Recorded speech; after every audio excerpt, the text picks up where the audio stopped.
বলছে একটা ভিডিও বানাইছিলাম যে শালির আশায় বউ হারাইলো, ওইটা হারাইলো। তো ওইটা ভিডিওতে একটা ভাই চটান মার্কেটে আমার ব্যাপারে কি লটাচ্ছে, বলছে ওর বাঁশ দিছি তার জন্য ভিডিওটা ডিলিট করে দিয়েছে। ভাই সেকেন্ড বার যদি শুনি বাঁশ দিছি, তো ওইটা ভিডিও রিকভার করে ফের আপলোড করবো, তখন কি করবি মানা?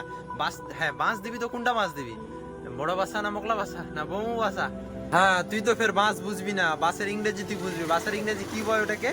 আছিলা বাঁশ। 2 দিনকার চাওয়া আর আমাকে শিখাবে বলে, আমি কোন ভিডিওতে আমাকে বলে বাঁশ দিবে? বলছে ভিডিওটাতে কপিরাইটার স্ট্রাইক না আসলে না তোর মতো ছেলেগুলোকে আমি এমনি দেখে নি বানা। খালি ভিডিওটাতে কইছিল না, ভিডিওটাতে কইছিলাম যে শালির আশায় বউ হারাইলো তাই ফেটে গেছে, আর পুরোপুরি এক্সপোজ করলে তো গার মারা খাবি মারা। একটা কথা নাই সংসার সুখী হয় রমণীর গুণে, সংসারে স্বামী না থাকলে কি সালা রমণী বাল করবে? একটা কথা নাই অল্প বয়সে পাকলে চুল দুঃখ থাকে চিরকাল, এটার বিপরীত তোমরা করে নাও, ফেসবুকে বলা যায় না। একটা কথা নাই যার জন্য করলা চুরি তোমায় চোর বানাইবে, সেম টু ইউ। বুকের ভিতর বিপ্লবের আগুন, চোখে মুক্তির আশা, ন্যায়ের বিরুদ্ধে লড়াই করা একমাত্র আমাদের ভাষা। যতক্ষণ না আসবে বদল, থামবে না এ জুয়ার, ইনকলাব জিন্দাবাদ ধ্বনিতে কাঁপবে জুয়ার। গরিব মায়ের ছেলে আমি, কর্ম করে খাই, তোমরা আমায় দেখো তাই ভিডিও বানাই। কর্ম ছাড়া আছে আমার ভিডিও বানার পেশা, আশা করি তোমরা আমায় দিবে ভালোবাসা।